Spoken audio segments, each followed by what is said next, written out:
लिखा। देखो, क्या है ये? साधारण ब्याज। इंग्लिश में क्या बोलेंगे इसको? Simple interest. ठीक है। और इसको शॉर्ट फॉर्म में क्या बोलेंगे? SI। जैसे साधारण ब्याज है, इसको शॉर्ट में क्या लिख देते हैं? सा बना देंगे और ये डॉट लगा देंगे। इसको क्या बोलेंगे? SI। ठीक है। अब इसमें और क्या क्या आएगा? देखो, पहले समझो कि साधारण ब्याज है क्या। साधारण शब्दों में समझो कि मान लो एक व्यक्ति है, उसने एक दूसरे व्यक्ति को पैसे दिए, तो उसने उसको पैसे दिए 5,000 रुपए। और जिस व्यक्ति ने उससे 5,000 रुपए उधार लिए, जब उस व्यक्ति ने उसको पैसे वापस किए, तो उसने उसको 7,000 रुपए वापस किए। यानी कितने पैसे ज्यादा दिए? 2,000 रुपए। तो वो 2,000 रुपए उसने क्यों ज्यादा दिए? क्योंकि वो 2,000 रुपए क्या है? ब्याज है। क्या है वो? ब्याज। जो 5,000 रुपए दिए थे, वो तो मूलधन था, उतना तो उसने दिया ही था। और 5,000 रुपए जब उसने दिया है, तो उतना तो उसे वापस चाहिए। और चूंकि फिर उसने अपना पैसा दिया है उसको कुछ समय के लिए, तो उसने कुछ समय बाद उसका पैसा वापस किया है।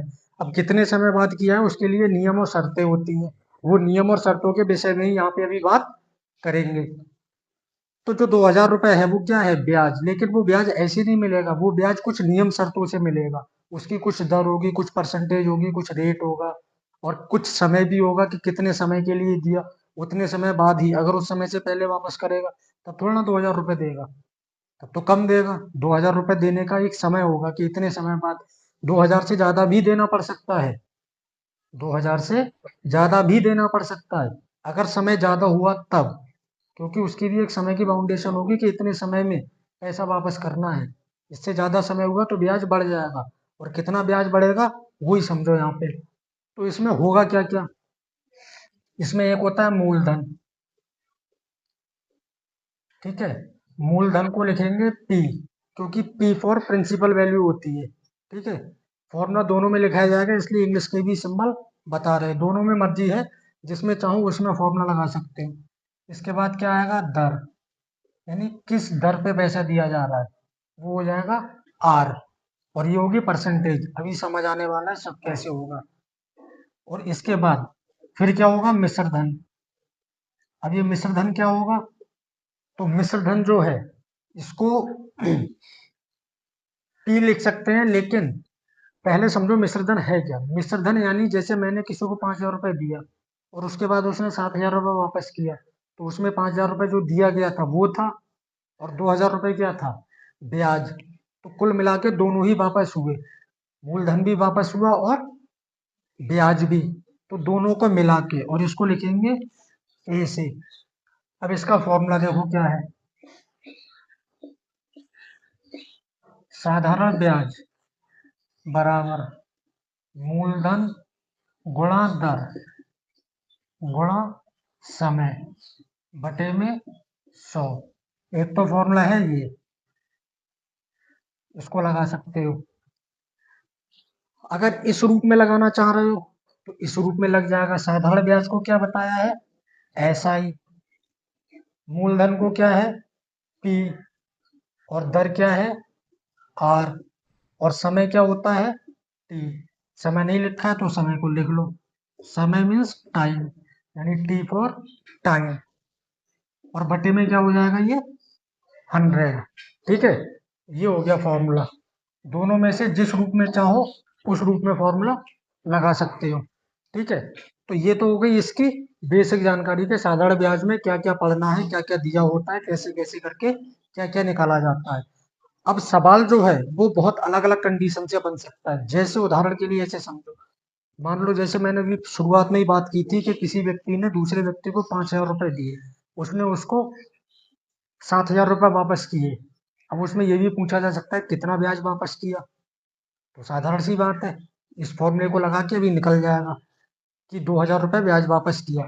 ये तो छोटी सी राशि है, इसको आसानी से पता कर पा रहे हैं। लेकिन हमें जो है पेपर में ऐसे ही थोड़ा ना लिख देंगे कि पेपर में सवाल आया, उसमें पूछा गया कि राम ने श्याम को 5,000 रुपए दिया, श्याम ने वापस राम को 7,000 रुपए किए, कितना ब्याज दिया। तो ये थोड़ा ना लिख दोगे श्याम ने राम को 2,000 रुपए ब्याज दिया।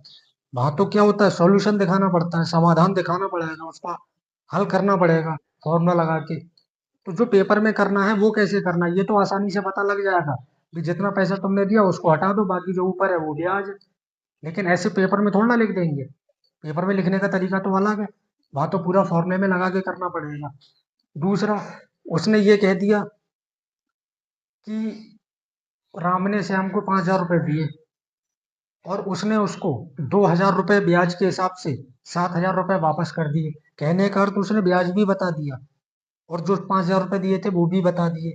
अब वो कह रहे हैं उसने कितने प्रतिशत ब्याज वापस किया या किस दर से ब्याज दिया, यानी बच की जो ब्याज होगी उसकी परसेंटेज, ये रेट निकालना पड़ जाएगा। रेट मतलब दर, इंग्लिश में रेट बोलते हैं, हिंदी में दर। उसकी दर क्या होगी, दर निकालनी पड़ जाएगी। ठीक है, तो अलग अलग तरह से अलग अलग कंडीशन बन सकती है। उसको समझने के लिए सवाल को देखो। जैसे सवाल है, इसमें लिखा है 500 रुपए पर 4% वार्षिक ब्याज की दर से 2 वर्ष का ब्याज ज्ञात कीजिए। कहने का अर्थ यह है कि 500 रुपए थे और उस पर 4% वार्षिक ब्याज लगा है और 2 वर्ष के लिए पैसा दिया गया है।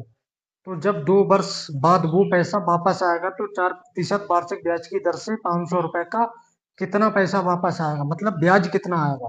पैसा वापस नहीं आएगा, ब्याज कितना आएगा। 500 रुपए पर, यानी ये पैसा दिया गया है तो ये क्या बन गया, मूलधन। मूलधन को किससे लिखेंगे, पी से। कितना है, 500। 4%, प्रतिशत का साइन जहां भी दिखे समझ लेना वहां आर की वैल्यू यानी रेट, दर है। कितनी दर से दिया गया, 4%। आर की वैल्यू हो गई 4। उसके बाद 2 वर्ष का समय, समय यानी टाइम, टी कितना है, 2 वर्ष। बस एक बार एक चीज को याद रखना, यहाँ जो समय लिखा है वो कितना है, 2 वर्ष। ये 2 वर्ष होना चाहिए।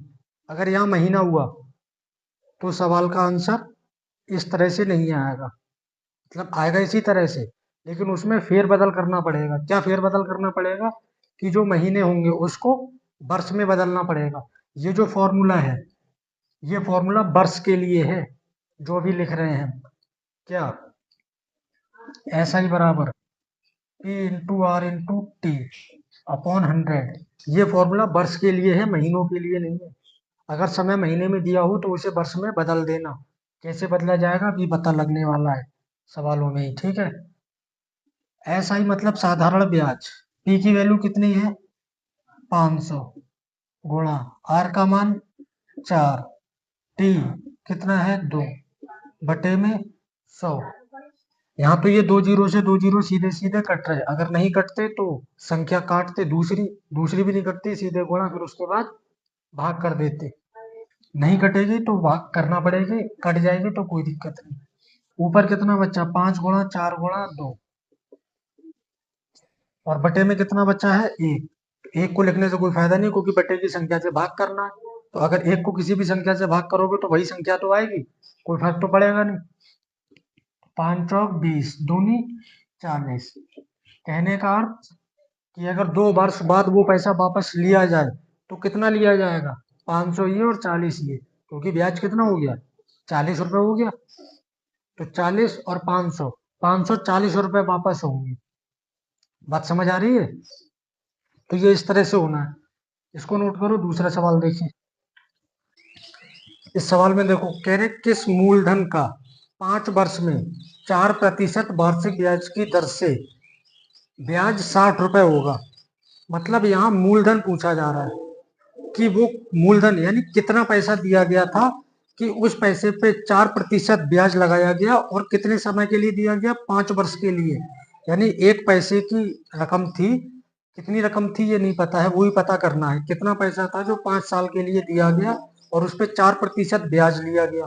तो 5 साल में वो पैसा कितना हुआ, 60 रुपए। कौन सा पैसा, ब्याज का पैसा, टोटल पैसा नहीं है, मिश्र धन नहीं है, केवल ब्याज का पैसा पूछा जा रहा है। तो ब्याज का पैसा कितना होगा, 60 रुपए। तो वो कितना रुपए दिया गया था वो रुपए निकालना है हमें, ठीक है। तो जो जो सवाल में दे रखा है सबसे पहले तो हम उसको नोट करते हैं। 5 वर्ष यानी समय है 5, 4%, प्रतिशत का साइन आते ही क्या पता लग जाता है, ये आर है। और कुछ दे रखा है, ये 60 रुपए ब्याज हो रहा है, यानी ये साधारण ब्याज। इंग्लिश में ही लिखो फिर, कितना है 60। क्या पूछा गया है, कितना पैसा यानी मूलधन, किस मूलधन का, मूलधन को किससे लिखेंगे, पी से। करना कुछ नहीं, जो फॉर्मूला लगाया है उसी फॉर्मूले को, मतलब एक ही फॉर्मूला याद करो। फॉर्मूले तो बदल बदल के लिखाए जाते हैं, ऐसा ही बराबर, फिर आर बराबर करा देते हैं, टी बराबर करते हैं, ऐसे करके बहुत से फॉर्मूले बनते हैं, पी बराबर, 4-5 तरह से फॉर्मूला बन जाता है। लेकिन इतने तरह के फॉर्मूले याद करने की क्या जरूरत है, सिर्फ एक ही फॉर्मूला याद करो, क्योंकि सारे फॉर्मूले बने इसी फॉर्मूले से हैं। ठीक है, सारे फॉर्मूले इसी फॉर्मूले से बने हैं। अभी इसमें पी का मान निकालना होगा तो 100 की गुणा इधर कर देंगे, आर और टी बटे में आ जाएगा, फिर उसको याद करो। फिर आर की वैल्यू निकालनी होगी तो ये पी और टी बटे में आ जाएगा, टी का मान निकालना होगा तो पी आर बटे में आ जाएगा। तो इतने फॉर्मूले क्यों याद करोगे, सीधे एक ही फॉर्मूला याद करो, इसी में मान लगाओ, उसके बाद जिसकी वैल्यू निकालनी है तिरछी गुणा करके उसका मान निकाल लेंगे। बात समझ आ रही है। जब एक फॉर्मूले को याद करने से सारा काम हो जा रहा है तो 4 फॉर्मूले क्यों याद किए जाए। बात समझ आ रही है। ऐसा ही कितना दे रखा है, 60। पी कितना है नहीं पता, निकालना है। आर का मान 4, टी कितना है 5 बटे में 100। अब यहाँ से इसकी तिरछी गुणा कर दो, ये पी इधर ही रहेगा पूरा नंबर, ये 100 इधर चला जाएगा 60 की गुणा में, 60 गुणा 100, इधर कितना हो जाएगा पी, इसकी गुणा कर दो, 4 पंजे 20, इसकी गुणा करना चाहो कर दो वरना ये कटेगा। 60 गुणा 100, ये गुणा वाली संख्या कहाँ आ जाएगी, बटे में आ जाती है, जीरो से जीरो कट जाएगा, दो से कोई भी नंबर काट दो, 2 3 6, ये जीरो ऐसे लगा दो, कितना हो गया इधर 30, और इधर कितना बचा 10, पी 30 एक कम 30 और एक ये जीरो, तो पी बराबर 300, यानी कितना रुपए दिया गया था, 300 रुपए मूलधन था। 300 रुपए जब 5 साल के लिए 4% ब्याज पे दोगे तो 300 रुपए होंगे वो, और प्राप्त कितना होगा 60%, सॉरी 60 रुपए ब्याज प्राप्त होगा। कुल मिला के वापस आएंगे 360 रुपए। 60 रुपए क्यों वापस आएंगे, वो बन जाएगा मिश्र धन। जो राशि हमें प्राप्त होती है वो क्या कहलाती है, मिश्र धन। मतलब हमने अपना पैसा दिया और उस पर ब्याज सहित जो पैसा प्राप्त हुआ वो क्या कहलाएगा, मिश्र धन। और मिश्र धन क्या हो जाएगा, ब्याज प्लस मूलधन। जैसे कि इसमें ब्याज कितना आ रहा था 60 रुपए, तो 60 रुपए ब्याज प्राप्त हो रहा था और मूलधन कितना है 300, कुल मिलाकर कितना प्राप्त हुआ 360 रुपए। 300 जो हमने दिए थे वो, और 60 रुपए उसका ब्याज। नोट करो सवाल। इस सवाल में देखो, इसमें लिखा है कितने समय में 2600 रुपए का मिश्र धन 8% वार्षिक ब्याज की दर से 3224 रुपए हो जाएगा। कहने का अर्थ ये है कि 2600 रुपए दिया गया था और 8% ब्याज लिया गया वार्षिक, यानी एक साल का 8% ब्याज लिया, तो कितने समय बाद वो पैसा वापस लिया जाए कि पैसा 3224 रुपए प्राप्त हो। बात समझ आ रही है। अब इसमें ध्यान से समझो, 2600 रुपए तो दिए गए थे, मूलधन हो गया, 3224 रुपए ब्याज सहित वापस आए हैं, तो ये क्या हो गया मिश्र धन, क्योंकि इसमें मूलधन भी वापस आया है और ब्याज भी वापस आया है, तो मिश्र धन हो गया। और 8% ब्याज था। निकालना क्या है, समय। जो जो दे रखा है उसको पहले नोट करेंगे। पी यानी मूलधन कितना है 2600 रुपए, 8% ब्याज, आर दे रखा है 8, और 3224 रुपए ये मिश्र धन। चाहे तो इसको हिंदी में लिख लो मिश्र धन, या ए भी लिख सकते हो, 3224 रुपए। ठीक, निकालना क्या है कितने समय बाद, टी।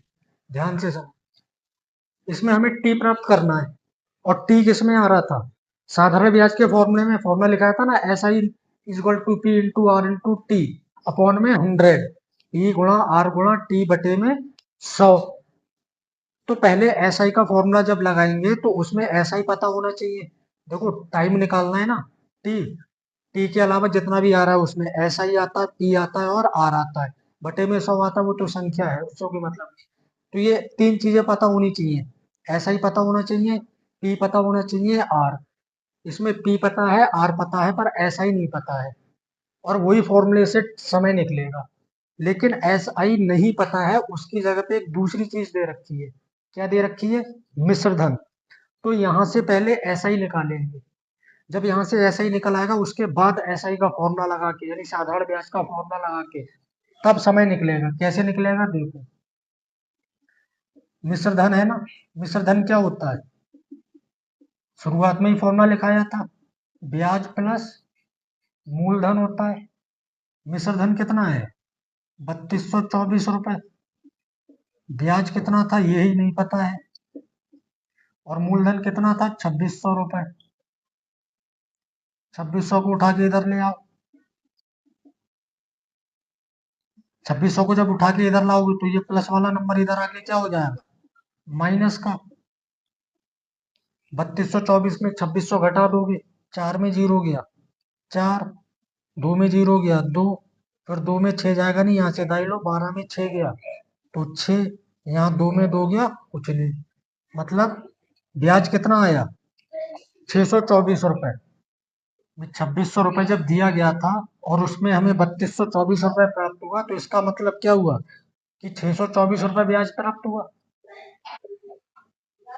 कितना ब्याज प्राप्त हुआ? 624 रुपए। तभी तो 2600 प्लस 624 3224 हुआ था। अब यहाँ ब्याज निकल गया। ब्याज मतलब क्या हो गया? ये ऐसा ही। इसका फॉर्मूला लगाएं, P into R into T upon में 100। ऐसा ही कितना है? 624। पी कितना है? 2600।